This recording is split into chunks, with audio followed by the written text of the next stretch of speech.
aming bayan.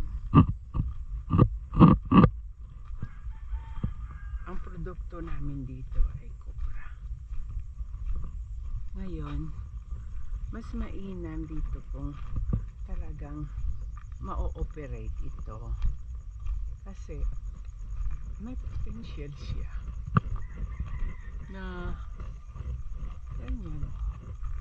Kasi malaki itong lupa. Yan, no?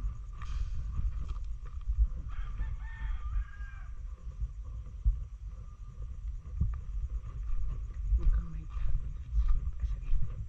sa likod. Tignan natin.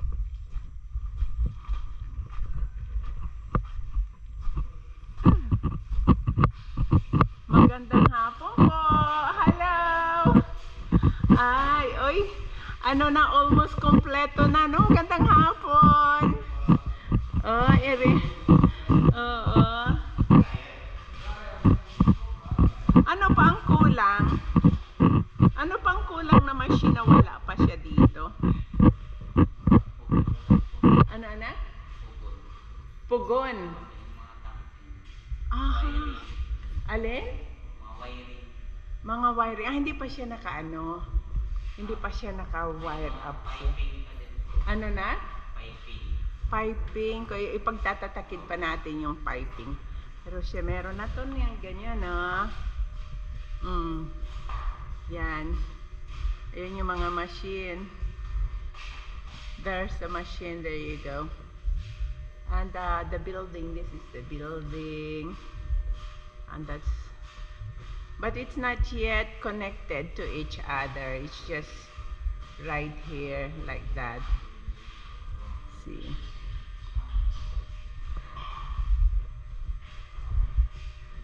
And there's a big one outside.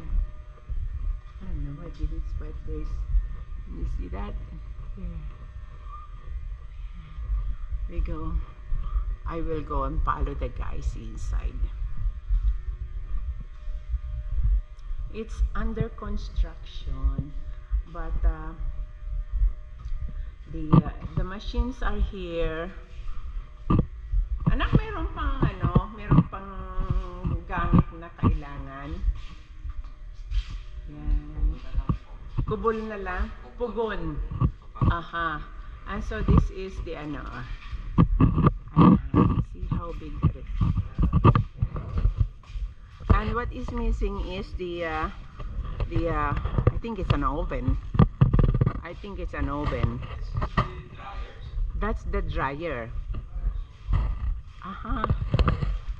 Copra dryer.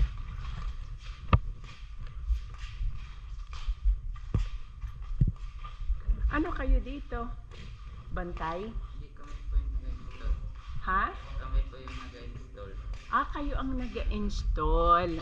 They are the installer. Nandito. At lucky, this is the dryer according to them.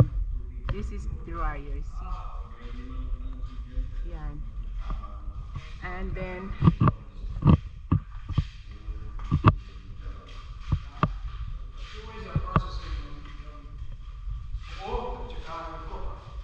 dito siya rin buo. Tanggalin ng tubig. So it's a coconut processing. Hindi talaga ito coconut.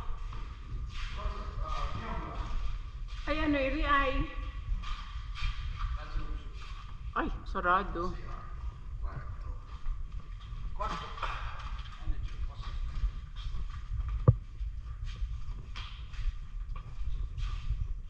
Tapos meron din kayong bathroom. They are actually drying the coconut here. Chop it and dry it. What is missing is the oven. That's what he said. It's outside. Ah, is Big there? one, the big Ah, machine that you saw outside. That's the oven. that's the oven. Yeah. At ina-install naman ninyo. Oh, ayan, iri. Not yet For done. the transformers. Transformer.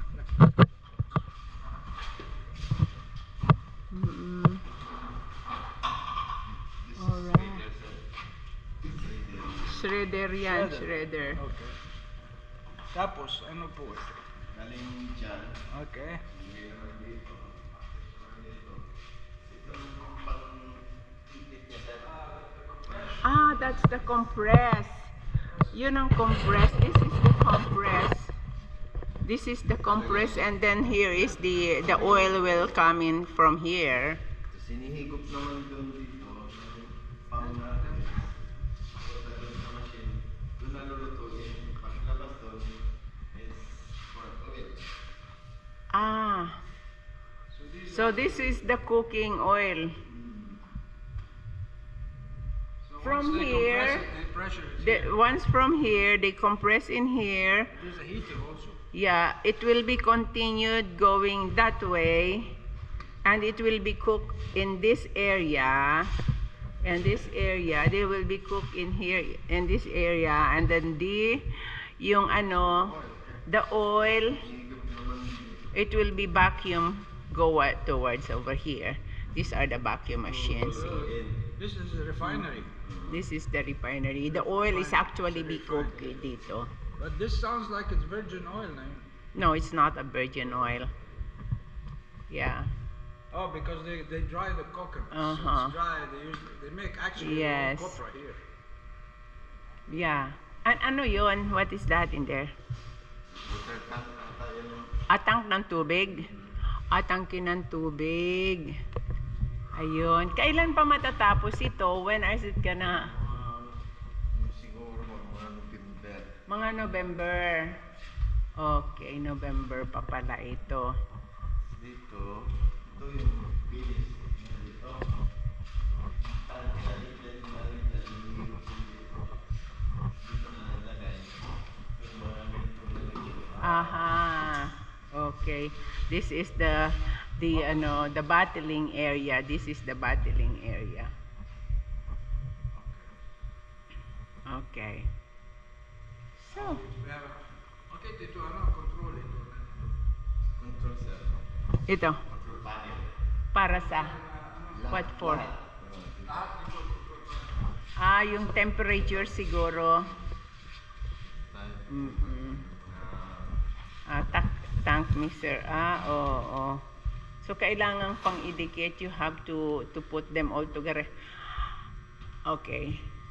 So we have an idea. See, this is really big processing. It's the whole mga ilang mga ilang square meter itong building na ito. Ano dito?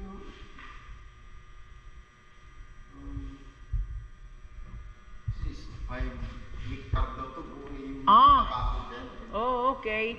This building is located in 5 hectares. But more or less, this is a very big establishment to begin with, you know. It's really big, but it's 5 hectares. 5 hectares.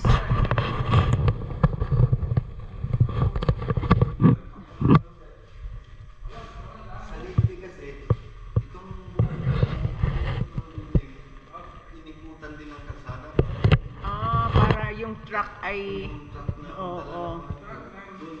Doon ang punta sa building na yon. Yeah.